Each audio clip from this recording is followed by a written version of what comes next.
Bon mardi, bienvenue à votre émission La Victoire de l'amour. Vous savez, à tous les mardis, on rejoint notre ami l'abbé Raymond Gravel. Beaucoup de gens demandent de ses nouvelles. Je dois vous dire, moi, je suis étonné moi-même dans le bon sens. Vous savez à quel point on parle souvent de la puissance de la prière. Eh bien, Raymond, évidemment, suit toujours des traitements de chimiothérapie. Il est chez lui et comme il dit souvent, il va de mieux en mieux. Imaginez, il y a 2 semaines, et ça, c'est un beau cadeau, je trouve, que la ville de Mascouche lui a fait. La caserne de pompiers a été renommée à son nom, édifice Raymond Gravel. Et c'est très touchant parce que normalement, vous savez que ça se fait toujours après le décès de quelqu'un, mais ils ont décidé de le faire maintenant. Et j'ai lu les articles où Raymond parlait à quel point ça l'a touché et les pompiers étaient fiers de nommer l'édifice Raymond Gravel. On va le rejoindre immédiatement et on continue de prier ensemble pour lui.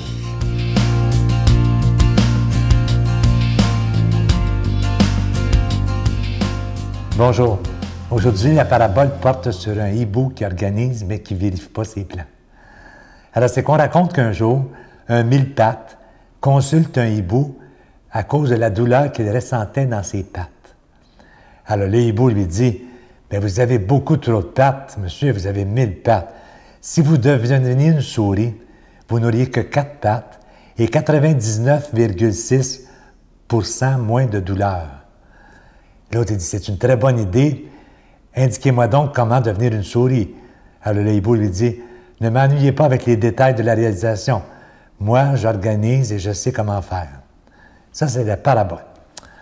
Mais le hibou, organisateur, c'est un grand parleur de son métier, habitué à regarder de haut, avait conçu un plan sans avoir eu le réflexe de le vérifier dans les détails, la faisabilité de son plan. Alors le pauvre mille-pattes, qui était devenu une souris avec 4 pattes, il était devenu incapable de secourir les autres mille-pattes et de les aider parce qu'il ne pouvait pas marcher convenablement. Alors quel organisme n'a pas son gestionnaire, son bureaucrate pour faire des plans sans se soucier des collaborateurs qui doivent assumer leurs dictats? Ce mille-pattes était allé consulter le hibou dans l'espoir d'être soulagé. Il y a beaucoup de personnes dans notre Église qui s'adressent à l'Église justement parce qu'elles vivent des temps difficiles et elles voudraient soulager leurs souffrances, des situations conjugales qui sont pénibles, des rejets, des exclusions à cause de leur engagement amoureux particulier. Et il arrive même que ces personnes vivent de nouvelles exclusions à cause de l'Église elle-même. Moi, je connais des gens qui sont allés voir un prêtre parce qu'ils avaient besoin d'être soulagés et le prêtre les a plutôt assommés à cause de leurs conditions de vie. Et ça arrive malheureusement trop souvent. Le pape François dit, il faut accueillir les gens. Quelle que soit leur réalité, leur situation, il faut les accueillir, les aimer comme ils sont avec leur réalité. Sinon, on passe à côté de l'Évangile. Je trouve que c'est un bel exemple, ce hibou organisateur qui organise mais qui ne fait rien d'autre. Il devrait vérifier les détails parce que ses plans ne sont pas toujours réalisables. Alors, comment ne pas penser à ce passage d'Évangile qui dit « Je suis le bon pasteur, le vrai berger, qui donne sa vie pour ses brebis. Le berger mercenaire, lui, c'est le hibou organisateur, il n'est pas le vrai pasteur. Il ne connaît pas ses brebis et ses brebis ne le reconnaissent pas. » Alors, si on veut être des bons pasteurs, comme le Christ l'a été, ça veut dire qu'il faut non seulement organiser, mais il faut vérifier si nos plans sont réalisables. Alors, bonne journée tout le monde. Notre Père qui es aux cieux, que ton nom soit sanctifié, que ton règne vienne, que ta volonté soit faite sur la terre comme au ciel. Donne-nous aujourd'hui notre pain de ce jour. Pardonne-nous nos offenses comme nous pardonnons à ceux qui nous ont offensés. Ne nous laisse pas entrer en tentation, mais délivre-nous du mal, car c'est à toi qu'appartient le règne, la puissance et la gloire pour les siècles des siècles. Amen. Je vous parle aujourd'hui depuis un mois déjà de ce beau cadeau du mois, une belle exclusivité de la Victoire de l'amour, ce ictus. Le ictus, c'est un poisson, c'est ça, c'est un signe en forme de poisson. C'était le premier signe des chrétiens il y a 2000 ans, après la résurrection de Jésus, parce que comme je vous disais la semaine dernière, les premiers croyants devaient se cacher pour dire qu'ils croyaient en Jésus, alors c'était leur signe entre eux, le poisson. Et plus tard dans l'histoire, le signe des chrétiens est devenu la croix qu'on connaît maintenant, évidemment. Alors, on a fait faire un bijou sur mesure en épinglette. Vous le voyez à l'écran, c'est très beau. Le poisson avec une croix incrustée. C'est plaqué or, orné de petits zircons. Et évidemment, l'épinglette, elle est déjà bénie. Moi, je vous remercie de tout cœur de votre don spécial en ce mois de juillet. Je vous rappelle que c'est avec un don de 25 $. Et si vous en voulez deux, c'est avec un don de 40 $. Et je vous rappelle qu'on vous envoie aussi un reçu pour fin d'impôt. Je vous donne l'adresse. La Victoire de l'Amour, casier postal 120, succursale Boucherville à Boucherville, le J4B 5E6. Je vous la redonne. La Victoire de l'Amour, casier postal 120, succursale Boucherville à Boucherville, le J4B 5E6. Également par téléphone, par carte de crédit du lundi au jeudi pour la période estivale. C'est 4 jours seulement, de 8 h le matin à 5 h le soir dans le 514-523-4433, 523-4433 ou sans frais, le 1-888-811-9291, 1-888-811-9291 et aussi sur notre site Internet, le www.lavictoiredelamour.org. Je vous rappelle ce beau cadeau, le Ictus qui est en épinglette, plaqué or, orné de zircon. Merci de tout cœur.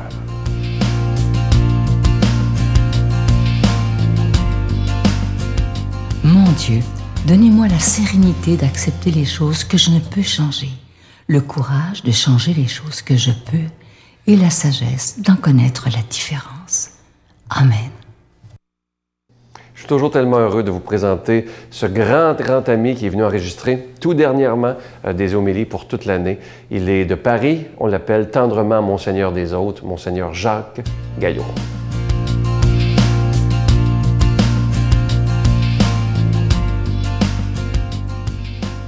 Évangile selon saint Jean.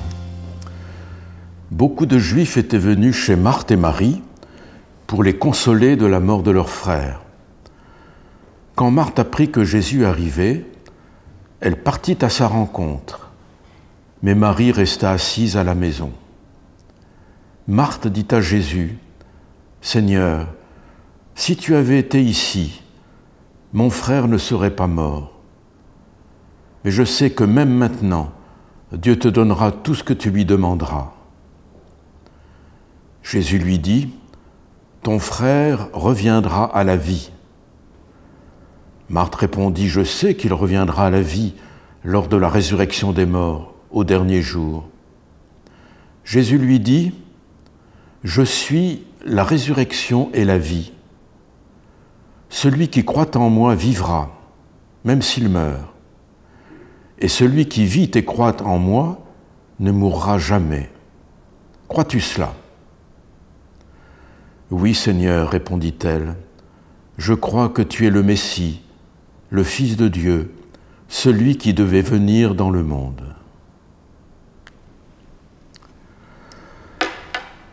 Mes amis, je suis heureux de vous retrouver en cette fin du mois de juillet pour la fête de Saint-Marc. Et vous savez que Marthe et Marie ont fait savoir à Jésus que leur frère était au plus mal. Et on dit à Jésus, « Celui que tu aimes est malade. » Admirez cette parole.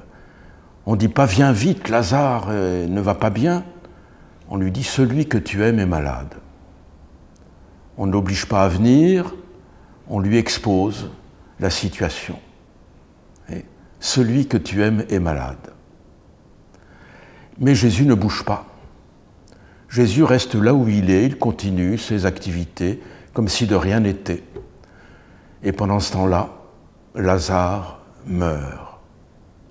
Et Jésus vient au-devant de Lazare qui est mort et enterré. Alors apprenant que Jésus arrivait, Marthe va vers lui et lui fait ce reproche. « Seigneur, si tu avais été là, mon frère ne serait pas mort. » Je crois que souvent, c'est une situation qui nous arrive quand on perd un être cher, quand quelqu'un que l'on aimait meurt.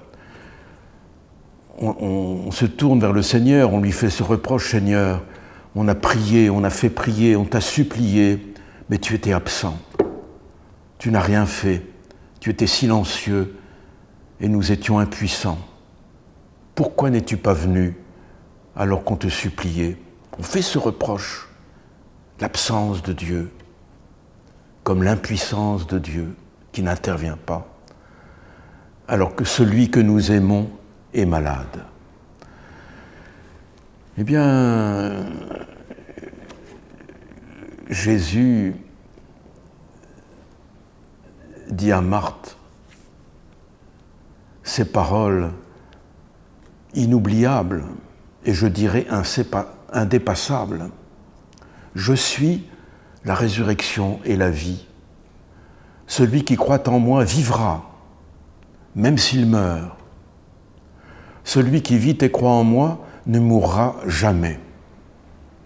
Crois-tu cela? Et voici que Marthe fait cette magnifique profession de foi. Je crois que c'est la plus belle profession de foi de tout l'Évangile.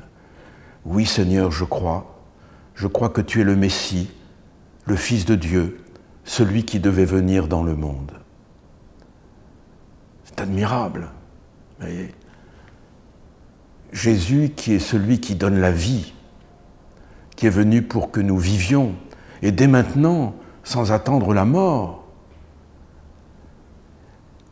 Il y a une façon de vivre et de mourir qui ne conduit pas à la mort.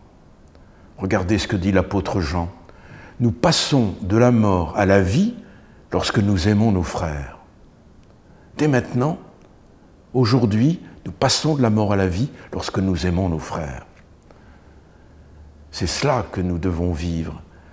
Et l'amour ne vieillit pas en nous.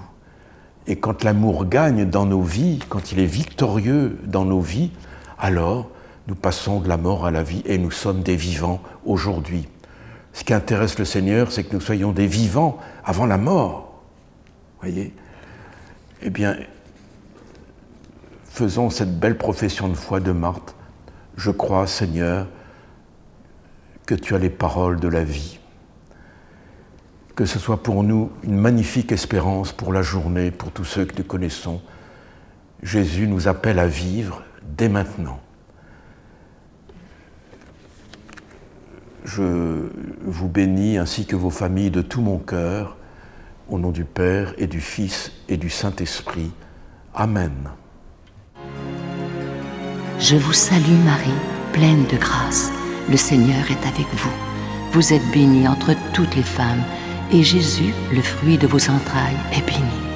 Sainte Marie, Mère de Dieu, priez pour nous pauvres pécheurs, maintenant et à l'heure de notre mort. Amen.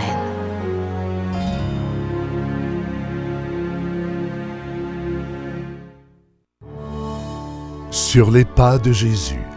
Dans le cadre des festivités du 20e anniversaire de la victoire de l'amour, nous vous invitons à un magnifique pèlerinage en Terre Sainte et Jordanie en compagnie de Sœur Angèle, l'abbé Donald Thompson et Sylvain Charon. Nous visiterons entre autres en Israël, Nazareth, le Mont des Béatitudes, Bethléem, Jérusalem, Masada et Qumran. Et en Jordanie, Pétra, Mont Nebo, la Mer Morte et plusieurs autres, du 26 mai au 10 juin 2015. Pour informations et réservations, Voyage Intermission au 514-288-6077 ou sans frais au 1-800-465-3255. Il me reste que le temps de vous souhaiter une très, très belle journée aujourd'hui. Profitez-en. Et comme je vous dis souvent, prenons le temps de regarder ce qu'il y a de beau et de grand. À demain. Bye. Un jour, comme chaque adolescent, on se dit, ben là, pourquoi aller à la messe, ça sert à rien. Mais je continue à y aller quand même. Puis là, rendu au cégep, j'ai commencé à rencontrer, j'ai fréquenté la famille Marie-Jeunesse, qui se situe à Sherbrooke. Là. Oui, je connais très bien.